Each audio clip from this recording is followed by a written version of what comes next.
माफ करा, थोडा व्यत्यय आला म्हणून मी थांबलो. तर आपण पाहत होतो, यद्वाचानभ्युदितं येन वाक् अभ्युद्यते.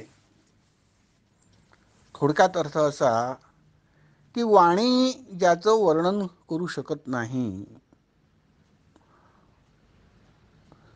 कुठलेही आपण जे प्रार्थना करतो, मंत्र जप करतो, भजन करतो, कीर्तन करतो, संगीत सुंदरपैकी गीतं म्हणतो, भक्तिगीतं, उपासना करतो, म्हणजे वाणीने जे जे काही आपण व्यक्त करतो, ईश्वराला व्यक्त करतो वाणीने. तर इथे उपनिषद स्पष्टपणे सांगतं की जे जे काही वाणीने व्यक्त होतं ते काही ब्रह्म नव्हे, परंतु येन वाक् अभ्युद्यते, की या वाणीला ज्यामुळे शक्ती मिळते, ही वाणी प्रकट होण्यासाठी, ज्यामुळे ही वाणी प्रकट होण्यासाठी प्रेरणा मिळते, त्या वाणीचा प्रेरक, प्रवर्तक आणि ज्ञाता जो कोणी आहे तोच ब्रह्म आहे, तोच देव आहे. तर वाणीने ज्याचं वर्णन करतो आपण खूप इकडे काय म्हणतात त्याला, श्रीराम जय राम जय जय राम केलं, आपण हरे कृष्ण हरे राम केलं, आपण देवीचा मंत्र जप केला, 1 करोड मंत्र जप करा, 1 लाख करा, काय वाटेल ते करा तुम्ही, आणि कोणत्याही देवतेचा मंत्र जप करा, दत्ताचा करा, दिगंबरा दिगंबरा श्रीपाद वल्लभ दिगंबरा करा, वाटेल ते करा. कुठलाही वाणीचा तुमचा शब्द जो आहे तो असमर्थ आहे. तुमची ती हाक कधी ईश्वरापर्यंत पोहोचू शकत नाही. त्या वाणीची पोहोच तिथपर्यंत ईश्वरापर्यंत नाही. वाणी त्याचं वर्णन तर परमात्म्याचं करू शकत नाही. मात्र या वाणीचा प्रेरक जो आहे, या वाणीच्या मागची शक्ती आहे, तोच खरा देव आहे, तोच राम आहे, तोच कृष्ण, खरं म्हटलं तर तोच आहे आणि तोच परमात्मा आहे, असा याचा अर्थ आहे. यद्वाचा न अभ्युदितं येन वाक् अभ्युद्यते तदेव ब्रह्म त्वं विद्धि. तत् एव म्हणजे ते आहे ब्रह्म, तेच ब्रह्म आहे, म्हणजे तोच परमात्मा आहे. कोणता? त्या वाणीचा प्रेरक जो आहे तो परमात्मा आहे. त्वं विद्धि म्हणजे तू हे जाणून घे. आपल्याला ही आज्ञा दिलेली आहे वेदांनी की तुम्ही हे जाणून घ्या की ईश्वर काय आहे. तुम्ही ज्या त्या पुराण वाचून आणि संस्कारामुळे तुम्ही जी काही तुमच्या मनामध्ये ठाम तुम्ही समजूत करून घेतलेली आहे की आम्ही राम राम राम राम केलं तर रामापर्यंत आमचा धावा जाईल, हा जसं मी तुम्हाला थोड्या वेळापूर्वी समजावून सांगितलं, त्याच्यासाठी काही वेगळी कारण आहे. राम नाही मिळणार तुम्हाला, पण तुमचं त्या अहंता ममता वासनेमध्ये आणि संसारात लागलेलं चित्त थोडंसं दूर होईल आणि नंतर हळूहळू ते रामाकडे आणि खऱ्या ईश्वराकडे लागेल. एवढाच त्याचा उद्देश आहे आणि मी जे सांगतो ते सत्य आहे. कदाचित हे कोणी एवढ्या स्पष्ट बोलणार नाही, पण हे सत्य आहे. तदेव ब्रह्मत्वं विद्धि न इदम यदिदम उपासते. दुसरं जी काही तुम्ही ही सोडून तुम्ही जी काही उपासना करता ते काही ब्रह्म नाही आहे. वाणीने ज्याचं नाव घेता ते काही ब्रह्म नाही आहे, म्हणजे तो काही देव नाही आहे. इतकं स्पष्टपणे केनोपनिषदामध्ये सांगितलं आहे. नाम कोणतंही देवाचं वर्णन करू शकत नाही, आणि ज्याचं वर्णन नामाने झालेलं आहे, शब्दांनी झालं आहे, तो काही देव नाही. आणि पुढचा मंत्र असा आहे, यत् चक्षुषा न पश्यती येन चक्षुषी पश्यन्ति तदेव ब्रह्मत्वं विद्धि न इदम यदिदम उपासते. म्हणजे डोळ्यांनी तुम्ही बघता, मूर्त्या बघता, देवानी झाडाखालचा तो देवही असतो, निरनिराळ्या मूर्त्या, निरनिराळे मंदिरं, निरनिराळे काय, तुम्ही गाय बघता, गाईलाही देव मानता, झाडालाही देव मानता, आणि तुम्ही काय काय डोळ्याने जे बघता त्याला देव समजून नमस्कार करत फिरता. आणि ते चांगलंही आहे, ते संस्कारही योग्य आहे, ते सगळं ठीक आहे. पण या तुमच्या डोळ्यांना त्याच्या मागे राहून जो डोळ्यांचा प्रेरक आहे, तुमच्या चक्षुचा, तुमच्या जी दिसण्याची शक्ती आहे आपल्या डोळ्यांमध्ये, ती देणारा जो आहे, त्याचा प्रेरक जो आहे, त्या आपल्या दृष्टीचा प्रवर्तक जो आहे, जो त्याचा ज्ञाता आहे, जाणणारा आहे, ते ब्रह्म आहे, तो परमात्मा आहे. डोळ्याने दिसतं ते काहीही परमात्मा नाही, वाणीने दिसतं ते नाही, डोळ्याने दिसतं ते नाही. आणि पुढे असं म्हटलं आहे, यत् श्रोत्रेण न शृणोती येन श्रोत्रम इदम श्रुतम तदेव ब्रह्म त्वम विद्धी न इदम यदिदम उपासते. श्रोत्र म्हणजे कान. आपण कानाने ऐकतो, कानाने आपण वेदमंत्र ऐकतो, कानाने आपण काय काय ऐकतो, देवाचं नाव ऐकतो, प्रवचन ऐकतो, सत्संग ऐकतो. तर आणि त्याच्यामध्ये आपल्या जे आहे ईश्वर असण्याची भावना आपण करतो. पण इथे स्पष्टच उपनिषदांची आज्ञा आहे, वेदांची आज्ञा आहे की अरे लोकांनो, ते काही ब्रह्म नाही आहे. तुम्ही हे समजून घ्या की तो काही परमात्मा नाही आहे, तो काही ईश्वर नाही आहे. मग खरा ईश्वर कोणता आहे? ये न श्रोत्रम इदम श्रुतम. अरे तुमच्या कानांना श्रवण करण्याची शक्ती देणारा, तुमच्या कानांचा प्रेरक, तो शक्तिदाता, तुमच्या कानांच्या श्रवण शक्तीचा प्रवर्तक आणि त्या श्रवण शक्तीचा ज्ञाता जो आहे, तो खरा परमात्मा आहे. त्याचं तुम्ही भजन कीर्तन करा. त्याचं भजन कीर्तन होत नाही, त्याला जाणावंच लागतं आणि त्याला ज्ञानाने जाणावं लागतं. त्याच्यासाठी भजन कीर्तन डान्स करून काही उपयोग नाही नाही नाही. आणि आपण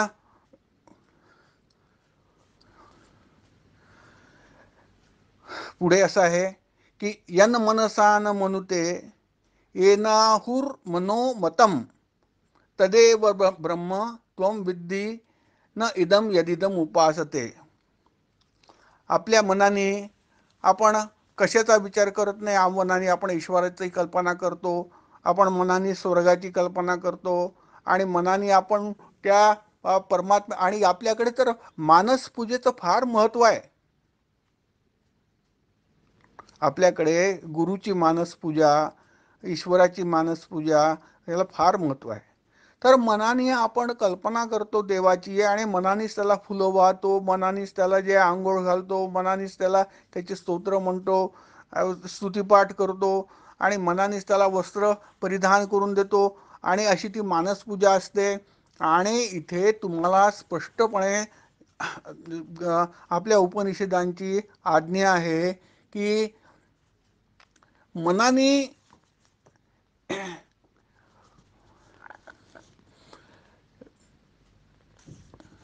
यन मनसा न मनुते येना हुर मनोमतम तदेव ब्रह्म. तर हे मन त्याची कल्पना करू शकत नाही. यतो वाचा निवर्तनते अप्राप्य मनसा सह, असं मी नेहमी सांगतो की जिथे मन आणि वाणी पोहोचू शकत नाही आणि मन जे आहे अप्राप्य मनसासह, मनाला देखील परमात्मा प्राप्त होऊ शकत नाही. परंतु त्या मनाला मनन करण्याची जो शक्ती देतो, मनाचे जे व्यापार व्यवहार आहेत ते करण्याची जो शक्ती देतो आणि त्या मनाचा प्रेरक प्रवर्तक आणि ज्ञाता आहे, तो मात्र परमात्मा आहे, असा याचा अर्थ आहे. त्याचप्रमाणे यत प्राणेन न प्राणिती यन प्राण प्रणीयते तदेव ब्रह्म त्वम विद्धी न इदम यदिदम उपासते. सर्वात शेवटी असा हा जो आहे पाचवा मंत्र आहे, आठवा मंत्र आहे आणि केनोपनिषद खंड 1 मधला की आपला प्राण कुठे असतो. आमचे खपते महाराज, आमचे गुरु महाराज सांगायचे की वायुमय प्राण आहे म्हणून. तर हा वायुमय प्राण असतो. आपला प्राण कसा आहे, श्वासोश्वास चालू आहे म्हणून प्राण आहे आपला. हा वायुमय प्राण कुठे असतो, वायू तो बाहेर देखील असतो. आपण हवा लावली की आपण फॅन लावली की वारा येतो, मग तो प्राण असतो का आपला? नाही नाही. मग प्राण कुठे असतो आपला? वायुमय आहे. तर तो वायुमय प्राण आपल्या नसिका रंध्रात असतो. रंध्र म्हणजे छिद्र, हे आपल्या नाकपुड्या म्हणजे नाकाचे छिद्र. यात जो वायू साचलेला साठलेला आहे आणि श्वासोश्वास असतो, तिथे आपला प्राण आहे. या प्राणाचा देखील विषय हे ब्रह्म नाही आहे. या प्राणनामुळे जे आहे प्राणायाम, आपले लोक प्राणायाम करतात, ठीक आहे, त्यांनी तब्येत चांगली होते काय, आणखी त्यांनी जे काही शारीरिक चांगले फलं मिळायचे, आणखी त्या प्राणायामाने अनेक सिद्धी देखील मिळतात. तुम्हाला जे आहे अतिंद्रिय शक्ती प्राप्त होते, तुम्हाला त्रिकालाचं ज्ञान होतं, ते सर्व ठीक आहे. परंतु प्राणांनी तुम्हाला प्राणायामाने काही परमात्मा मिळणार नाही, कारण प्राणाचा परमात्मा हा विषयच नाही आहे. मग परमात्मा काय आहे, तर या प्राणाला प्राण न करण्याची चेतना ज्याने दिलेली आहे तो परमात्मा आहे. म्हणजे माणूस जिवंत का असतो, प्राणामुळे. पण प्राणाला प्राणपण कोणी दिलेलं आहे, त्या परमात्म्याने दिलेलं आहे. म्हणजे या प्राणाला चेतन करणारा, प्राणाचा प्रेरक, प्राणाचा प्रवर्तक, प्राणाचा ज्ञाता असं जे आहे हे ब्रह्म आहे. तर अशी ही एवढ्यासाठी हे उपनिषदांचे केनोपनिषदांचे जे 5 श्लोक आहेत, मी एवढ्यासाठी इथे वाचून दाखवलेले आहेत की सरते शेवटी आम्हाला जर खरोखरीच प्रपंच करीत असताना जे आहे तो प्रपंच करावा नेटका, आणि मग त्या प्रपंचातच गुंतून तुम्हाला आपलं टाळ्या वाजवायच्या आहेत, तुम्हाला आरत्या करायच्या आहेत, ते ठीक आहे मनाच्या समाधानासाठी, त्याला काय प्रॉब्लेम नाही आहे, मनाचं समाधानही आहे. आणि जसं मी तुम्हाला स्पष्ट करून सांगितलं की सगळं हेतू जो आहे हे सगळं देवाचं करायचं जे सांगितलं आहे शास्त्रांनी, की तुम्हाला संसारापासनं थोड्या वेळ दूर करण्यासाठीच या सर्व साधना आहेत. कारण संसारापासून दूर झाल्याशिवाय जो आहे तुम्हाला खरा आनंद काय तो कळू शकणार नाही. संसाराचंच दुसरं नाव दुःखमयच आहे हा सगळा संसार, असं सगळं साधू संत सांगतात. मग आता हे जर तुम्हाला जाणून घ्यायचं असेल खरोखरीच तुम्ही आता काही लहानपण ठीक आहे, त्यानंतर तरुण झाले, तुम्ही कामामध्ये आहात, तेव्हा तुम्ही देवाच्या प्रार्थना केल्या, उपासना केल्या, ठीक आहे. पण जसं जसं तुमचं जबाबदारीचं जे ओझं आहे हे कमी व्हायला लागलेलं आहे, तुम्ही वाढवून घेतलं ते वाढणार. पण ज्या क्षणी थोडं कमी व्हायला लागलं आहे, मी फार प्रॅक्टिकल बोलतो आहे, त्यावेळेस तरी तुम्ही जे आहे तुम्ही काय आणि मी काय सर्वांनी आपण त्या ईश्वराला जाणून घेण्याचा प्रयत्न केला पाहिजे.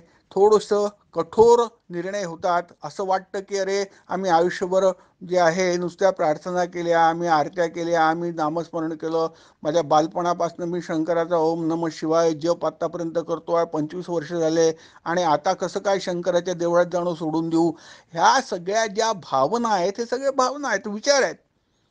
ह्या भावनांचं सगळं कुंपण तोडून आम्हाला जे आहे आता जे आम्हाला उपनिषदांनी स्पष्टपणे सांगितलं आहे, थोडक्यात जे आता 5 मंत्र जे ऐकले, या मंत्रांचा उद्देश हाच आहे की तुम्ही ज्याला कोणाला सध्या उपासना करताय देव समजून आणि परमात्मा समजून, तो खरं तर तसा नाहीच आहे. मग तो कसा आहे हे समजून घ्यायला तुम्हाला उपनिषदांच्याच मार्गाने जावं लागेल.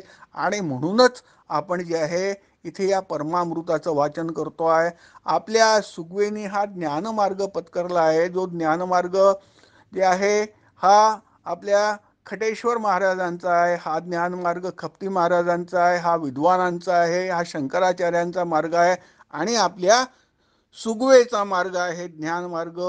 यामध्ये थोडा काळ तुम्हाला एक संघर्षाचा होऊ शकतो, थोड्या वेळ वाटू शकतं की अरे आम्ही आत्तापर्यंत जे करत आलो ते आम्हाला सोडावं लागतं आहे, आणि आम्ही हे नवीन काय ऐकतो असं थोड्या वेळ, आणि कशाला आम्हाला निर्गुण निराकार पाहिजे, मग आमचं सगुणच ठीक होतं.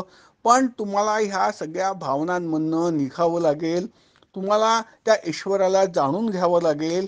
त्यासाठी हा निर्गुण निराकार आणि परमेश्वराचं ज्ञान हे समजावूनच घ्यावं लागेल, नाही तर आपल्याला ते कळणार नाही. आणि अर्थातच ज्ञानोत्तर स्थितीमध्ये एकदा ज्ञान झाल्यानंतर मग मात्र तुम्ही मोकळे आहात. मग तुम्ही पूजा करा, नाहीतर योग करा, नाहीतर उपास करा, मग तुम्ही वाटेल ते करा. त्याचं काही मोठं अंतर त्यामधनं होणार नाही. पण तुम्हाला ईश्वराचा साक्षात्कार होईपर्यंत, तुम्हाला स्वरूप दर्शन होईपर्यंत, तुम्हाला नेमकं गुरु म्हणजे काय, गुरु तत्व म्हणजे काय, त्या गुरुला तत्वाने जाणून घेण्यासाठी तुम्हाला हे ज्ञान करून घेणं भाग आहे. आणि म्हणूनच आपला जो आहे हा अट्टहास आहे, आपल्या सुगवेचं जे आहे हे थोडंसं ध्यास आहे सुगवेचा, की सगळ्यांनी हे समजवून घ्यावं. हे जर समजवून घेतलं तर आपण प्रपंच सोडायची गरज नाही आहे. पण प्रपंचातलं दुःख आपलं जे आहे, सत्य समजल्यानंतर प्रपंचाचा जो भार आहे, प्रपंचाचं जे आपल्या डोक्यामध्ये तणाव आहे, हा तणाव थोडा आपला दूर होईल आणि सहजपणे आपण आपलं कर्तव्य कर्म करू शकू, आपला सुखाचा संसार करू शकू आपण. आजकाल तणावमुक्तीसाठी योग घेण्यात येतात, काय काय वाटेल ते उपाय सांगण्यात येतात.